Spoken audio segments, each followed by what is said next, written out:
Going, guys, I'm Rodriguez here at the Sema Show 2010. We're having a good time. We're here hanging out with a good friend of mine, Jason. How's it going, Jason? Good, man. How are you? Good to see you again. Another year, huh? Yeah, it's awesome. Time flies really fast. Turn around the corner, it's here again. Exactly. Yep.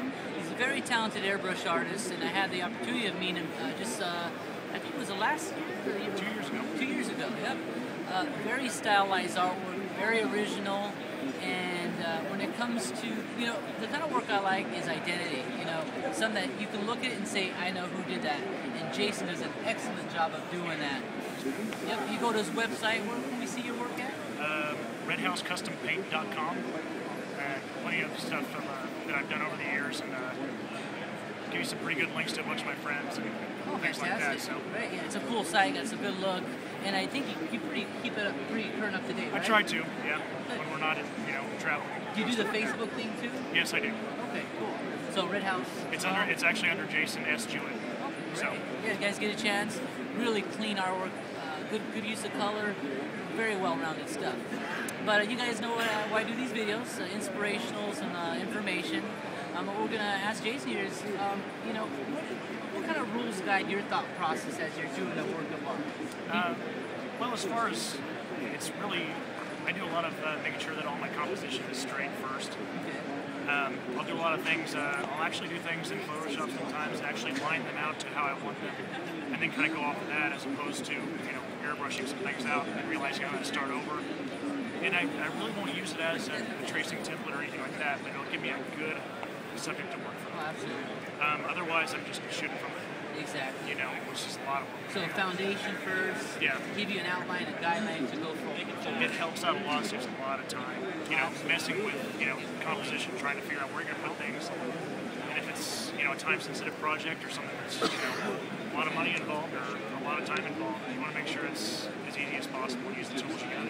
Absolutely. What do you think is some of the most important things a beginner should consider when they're starting off learning how to use the airbrush? When I started, it was very kind of disheartening because I've always been an artist and can do watercolor, can do wash, can do oils, everything. Pick up an airbrush, it's a totally different thing. And a lot of people get discouraged that way, but all you got to do is keep practicing, and all the things that you know as far as your composition, your shading, your layout design, and different techniques. Those will apply themselves as you learn how to use that airbrush, because the airbrush is so mechanical, and it's just a repetitive thing that you got to get down. So make sure you just practice. It's just like anything else. Like birth pains. In the beginning, you get the birth pains, and after that, it is, yeah. But I'm still getting it. I'm still getting birth pains. I'm still going through it. Yeah, you don't stop learning, right? We meet all the guys here at Sema, and we see each other over the years, and pick up stuff from each other. New products, new innovations, even new paint and stuff. So inspiration plays a very good role. Taking in your surroundings. That way you move forward with a new energy, a new vision. Yeah, and it's real important to actually see people like you and all of our other buddies because it really gets you excited. I know every time I go home, my wife was always like, "You need to go because every time you come back, you're ready to do some stuff." So it's really fun. Yeah. So if you haven't attended Sema yet, guys, and you're very interested in airbrushing or an airbrush enthusiast, come out here, be inspired. That's what we're all out here doing. We're just having a great time, and we come back home with a new energy, a new vision to move forward and to make something happen that's new or different. How long have you been painting for? I've been airbrushing for 17 years now. Wow. That's about how long I've been painting for. Yeah. So you started at home? I started at age 14, and I actually started where I grew up has the only airbrush curriculum in the United States. So it's an actual class in high school that's nationally recognized as far as airbrush. So it's not just an art class, it's actually an airbrush curriculum. Right place at the right time. Got really lucky. That's great. And I've got a great mentor, and we're still friends today, so he's done really great stuff.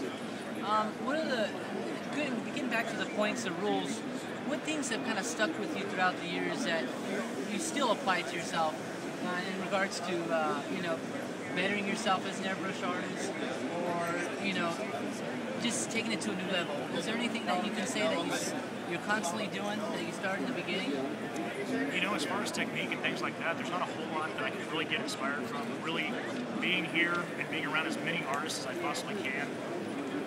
really inspire and I pick up things from other guys that, and it's not stealing, it's not anything else. Everybody's more than happy to help you out and tell you how they did it.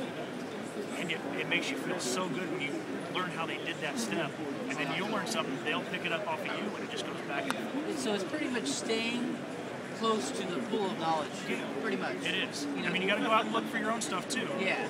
But you'd be surprised how much stuff you just couldn't think of that the other guys do, and they're more than happy to help you. Yeah. Because what's happening is these group of guys, they're doing the same thing. They're trying to get to a new level with new ideas.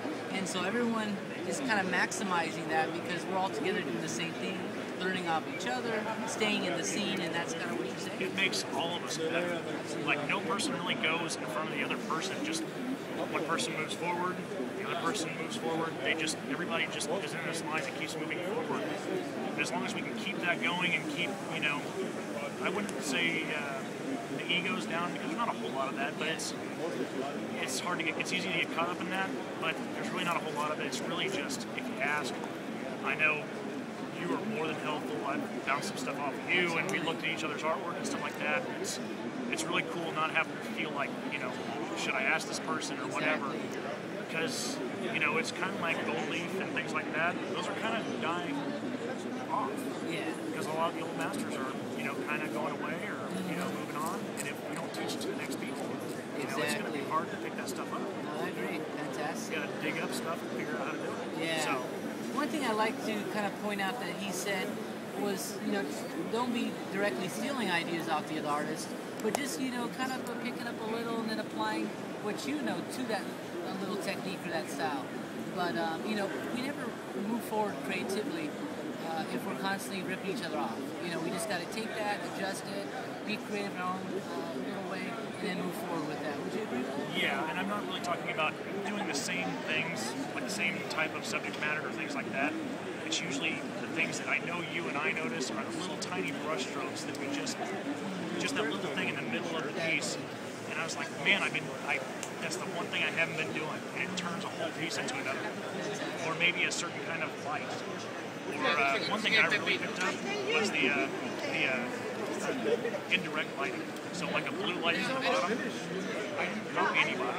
But once I started applying that kind of style to things I did, it just opens your stuff up. And I was doing it right before I saw your stuff, and you do a lot of that.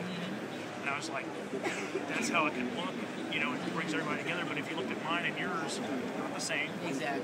But it's the same kind of idea, and it just makes our artwork just pop really hard. You know, I like to try to, you know, capture the time of day and the mood. And I think, and that comes with lighting. The lighting, as it shines on objects or whatever you're painting, you're really capturing the mood or the light of the time of day it is, or the kind of lighting that's inside of a room. That's really all it is, right? Yeah, it is. It adds so much emotion to something that could have been just kind of drab and flat. It adds another dimension. I've got a lot of comments on that. It just brought things to life. Yeah, something I like about your work, because I use that technique a lot. I see you do too, and it's a good thing to do. And it's kind of weird because we do some of the same lighting and a lot of some of the hard light techniques, but we've been doing it separate for so long. Exactly. And come together and go, that's awesome. We both do it, and we're moving forward. You know, it's fantastic. Well, hey man, great seeing you, and see you too. You know, we'll be hanging out throughout the time, and, you know, inspiring each other. See what happens. Thanks a lot. Right on, guys. I got more footage coming. Stay tuned.